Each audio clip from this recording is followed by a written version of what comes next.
when we go out of the box, obviously we do a right into the city room at 10:31, make our way through, and then that's obviously when Salman Abedi detonated his suicide vest.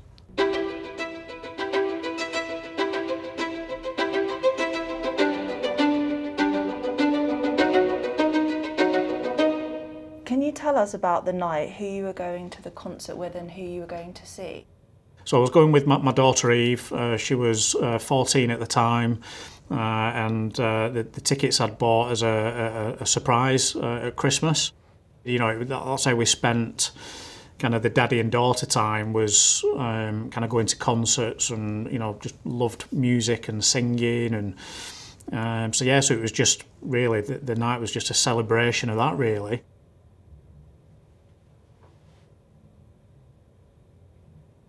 So we were in one of the very first boxes up in it's kind of like midway up in the arena. So if I was Ariana Grande singing on the stage, we were kind of like the first box here. When she came out, like, it was obviously mostly girls, but like literally I had to cover my ears. It was that, like, honestly, it was like deafening. And yeah, she put on a good show. It was a really good concert. What happened after the concert finished? Where did you guys go? You know, when we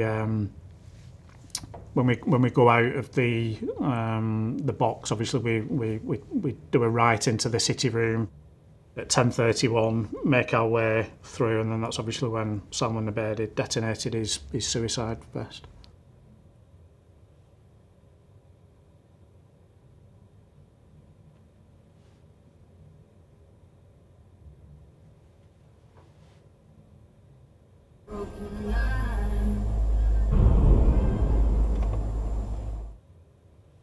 And can you remember the moment that happened when the bomb detonated? Yeah, we're only 6 metres away. I've only just found out. Initially, we were told we were 10 metres away, but I've found out about 4 or 5 weeks ago that we're actually only 6 metres away. I just remember I just felt winded. And I think, obviously, I didn't know it were a bomb. Initially, I thought I'd been shot or stabbed, and I couldn't get my breath.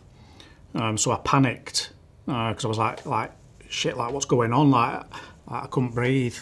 And then I think I must have lost consciousness then, because the next thing I know, I'm kind of lying on the floor, and basically like gargling on blood, and obviously I can see I'm losing a lot of blood, and then obviously I see Eve's not in a good way, and then that's kind of when I probably know, just from kind of what's going on in the room, that it's obviously a bomb. So yeah, I've recently seen footage 1 second before detonation.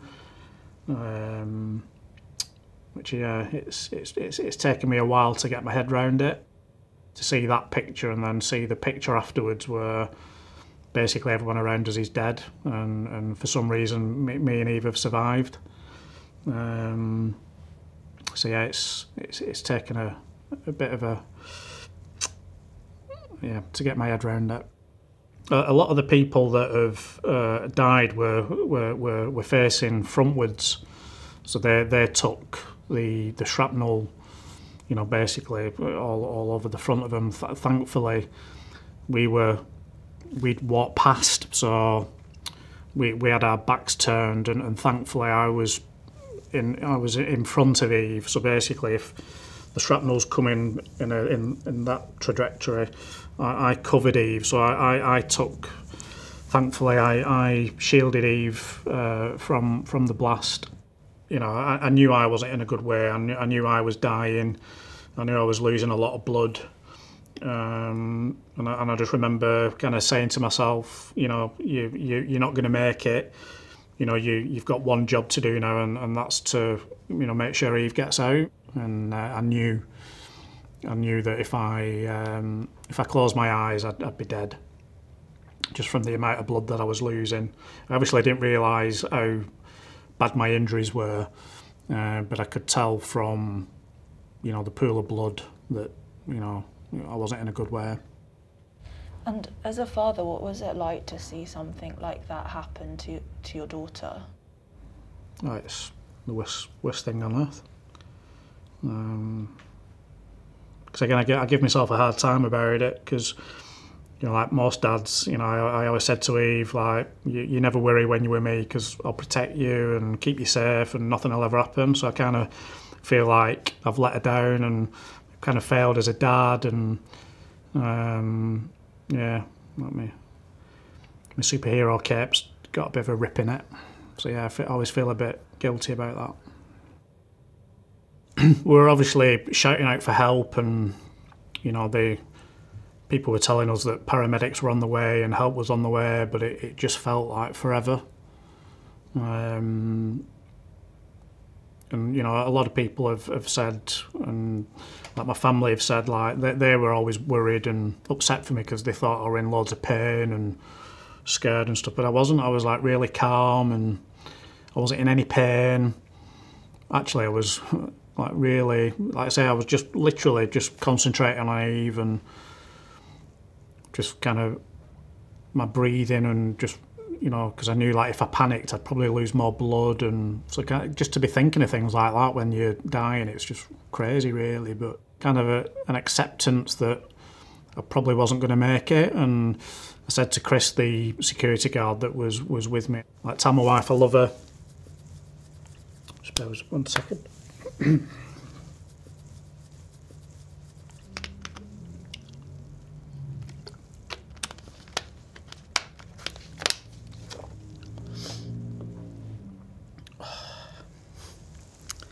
said this so many times. Yeah, it doesn't mean that it will get easier though.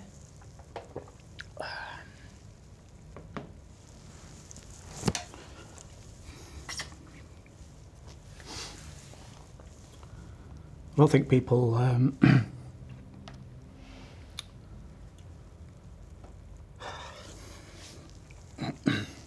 don't think people understand, like, the for your mind to go through that and your body to go through that, to kind of make peace with yourself, and almost like an acceptance to the situation, and like to say, like, to people you don't know, like to tell your wife you love her.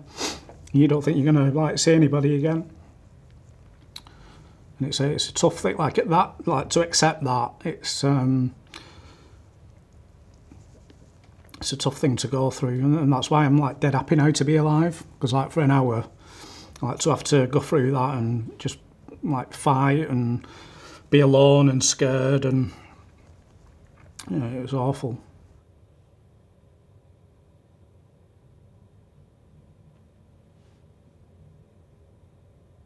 We get taken out, and that's when I give up, and yeah, that's the last I kind of know about anything really, until probably a couple of weeks later when I wake up in intensive care. I mean, I was sat up and awake and talking a couple of days later, but I don't remember that. My first recollection is probably a couple of weeks later. When basically I'm being told by kind of my consultant that I've suffered a complete spinal cord sever. And what injuries did you sustain? So I suffered 22 shrapnel wounds from head to toe. There was one that hit me in the centre of the back. Completely severed my spinal cord at T10 level, which in layman's terms means I'm paralysed from the belly button down. I mean, I had one that had gone through my arm, smashed my ankle, my tibia, my fibia. But the second hit me in the side of the neck, severed 2 arteries, and then yeah, swallowed it, ended up in my stomach. Was that a stroke of luck that happened? Well, yeah, there's no explanation. Like I say, they've said it's a miracle, just how close we were, because people died, everyone around us died pretty much instantly.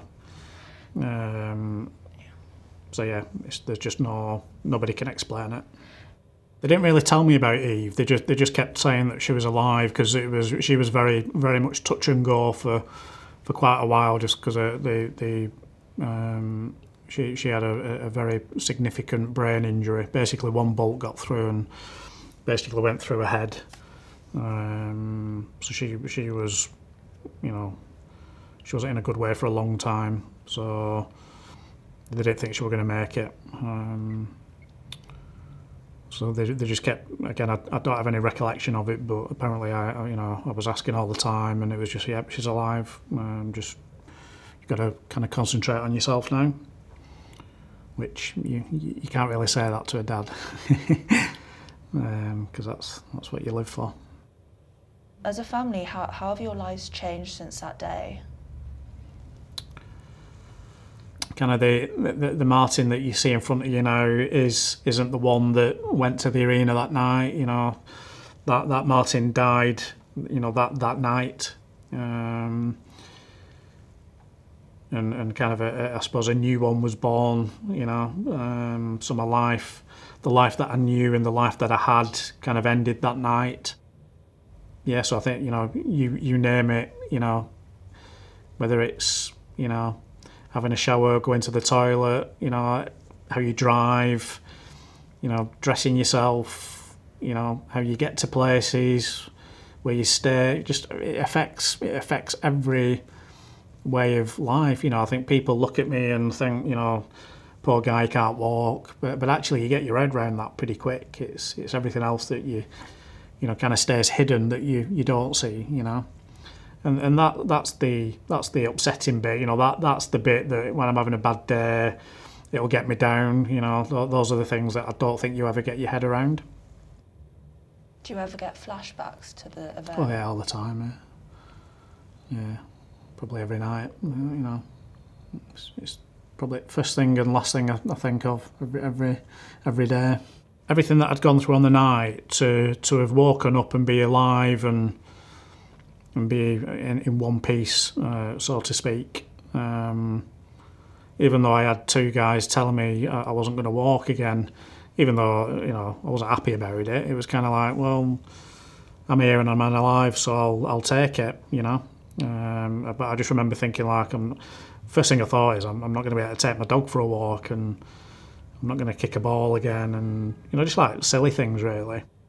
But there was always a kind of an attitude of, well, you know, we crack on, like, you know, you've told me that, like, when does rehab start, when, you know. So I think they were a bit kind of bowled over by it, and I've since seen my when I went to the spinal unit, like kind of the report that they did on me, and they said, like, they've never seen, like, an attitude like it, you know. Just, they were worried about it at one point, because they said, like, you know, I should have had a breakdown and you know, kind of a total, you know, and I just never did, you know what I mean. Just not going to waste time doing that. I'm here, and tell me what I've got to do and I'll do it. And that's just what you know, it's just how I've been brought up. And how's your daughter Eve today? She's doing all right, you know. The first time I went over to see her, one of the things I do remember is one of the consultants in Manchester saying, you know, she's, you know, there's probably not going to be much there. You know, she probably won't see, she probably won't hear, she probably won't speak, she won't be able to move. Like, they were saying that she'd probably be in a vegetative state. But I don't think they'd ever met a Hibbert before. We don't like being told what to do, and so yeah. So now, like, she, you know, she can see, she can hear, she speaks all the time, which is great. I had a great video a few weeks back of her doing some walking unassisted. She's at school, back at school now full time. She goes to a different school. She'll probably need care for the rest of her life. But like I say, you take it, you know. It's because there's 22 families who'd take that tomorrow. I don't waste a day, and yeah, I'm just dead happy to be here, because, you know, I shouldn't be here. You know what I mean? So I just think it's a crime for me not to live life to the full, and like to help people and who are less fortunate than me, because I think I've survived for a reason. And I think I know, I've only just recently really feel like I know what that is now. So I'm gonna change the world in my own way.